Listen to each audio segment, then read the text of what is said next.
If the manuscript was what Flap and Guido were after, they were going to be disappointed.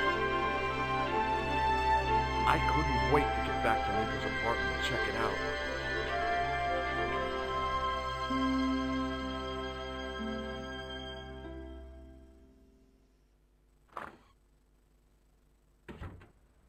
You're just not going to believe what I've found.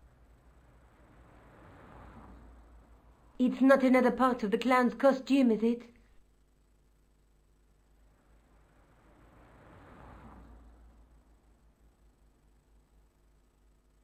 It's a medieval manuscript.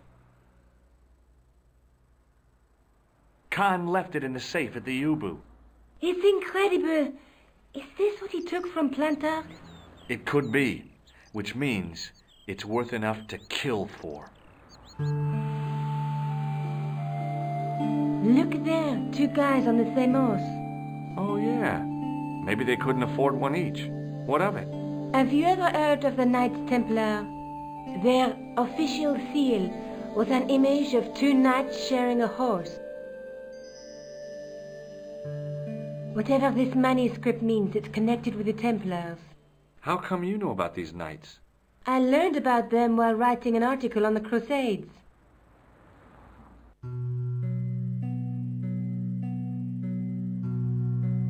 This guy, named Hughes de Payen, arrived one day at the court of King of Jerusalem. He offered to protect the Christian pilgrims from the displaced Muslim armies. The king would be able to guarantee safe transit to Christians in the Holy Land.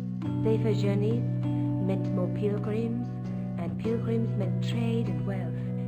The Templars proved invaluable to the king as a mercenary army. It was said that they never asked how many the enemy numbered, just where they were. And as the years went by, the Templars grew in wealth and numbers. They were so rich, even kings came to them for loans. But at the height of their power, they fell foul of the King of France. He rounded them up and turned them over to the Inquisition. Thousands of Templars were subject to torture and confessed to heresy. Of course, at the hands of the Inquisition, there wasn't much they wouldn't confess to. The last Grand Master Jacques de Molay was burned alive. But the treasure of the Knights Templar was never found.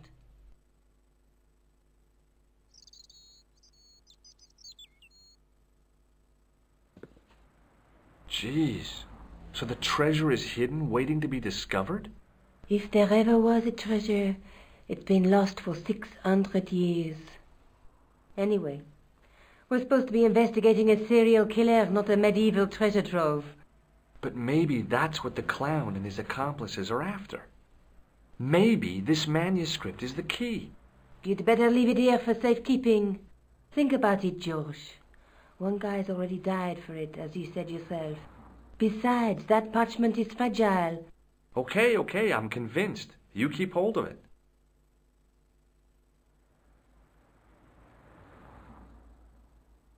What are you doing to help trace the killer clown?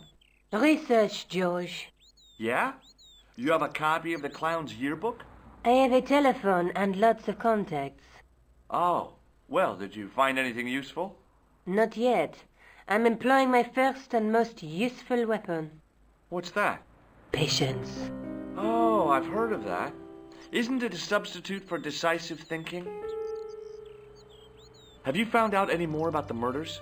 Well, it may be nothing, but both the clown's victims visited Paris earlier this year. When? The second week of July. They were both here at the same time. Did they meet? I don't know, but I can't imagine it was coincidence. Let's take another look at the manuscript. Let's face it, we need help, George. Someone who knows about these things. Who do you suggest? Indiana Jones? I know a guy who specializes in medieval studies. His name is Lobinel. Huh.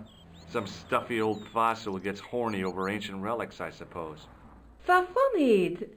André isn't the stereotypical professor you have in mind. Where can I find this Lobino guy? At the Krön Museum. I'll give you the address. There's a woman looking at her reflection in a mirror, but the reflection has 3 hideous faces. She reminds me of the wicked queen in Snow White. She was the one who said mirror, mirror on the wall, wasn't she? She made me cry so much when I was a kid, Mom carried me out of the movie theater. She didn't frighten me in the least.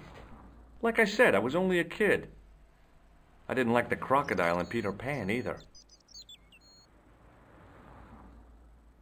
A knight with a crystal ball. Now, there's something written on the scroll beside the knight. Yes, but it's written in Latin. Per disciplinam mea lux videbis. By my teachings, you will see the light. You speak Latin? Where did you learn a trick like that? A trick? I studied law, okay? I can read Latin. My, you're touchy. Tell me that again. Through my teachings, you will be enlightened. There's a guy working on a loom. He's weaving a carpet or a tapestry. Or a duvet cover. It's a clue to a place, I reckon. Somewhere famed for weaving and ships. Where folk live in barrels? It beats copper boxes. There's a guy with a sword and a bull. The only mythological bull I know of is the Minotaur, but he was only half bull. I don't think I'd like to be half a bull, even if it was the bottom half. What's that object between them? It looks like a gem on top of a tripod.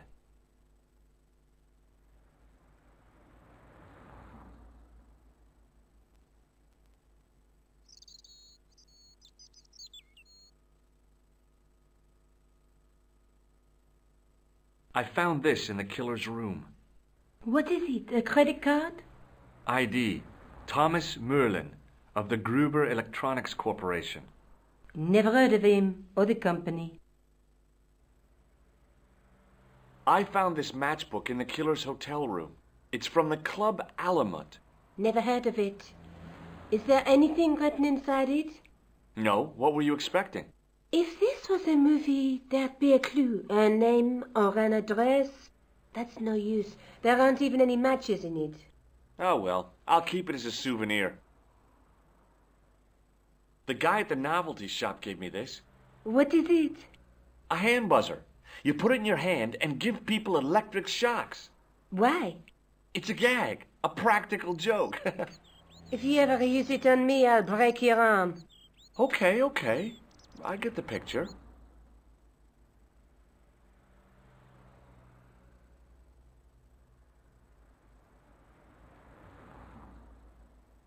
Maybe I'll check out the Kroon Museum. I'm sure you'll find it useful, George.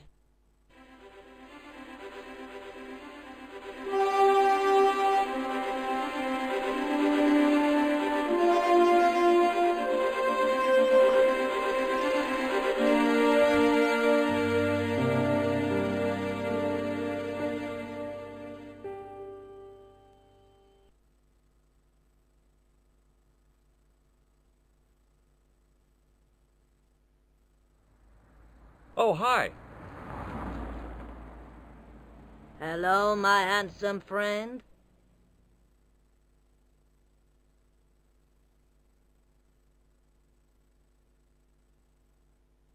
Does this matchbook mean anything to you?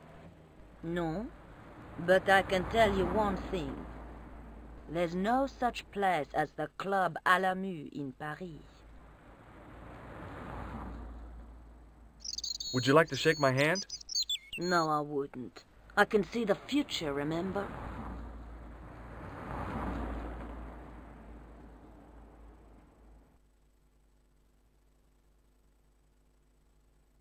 See you later.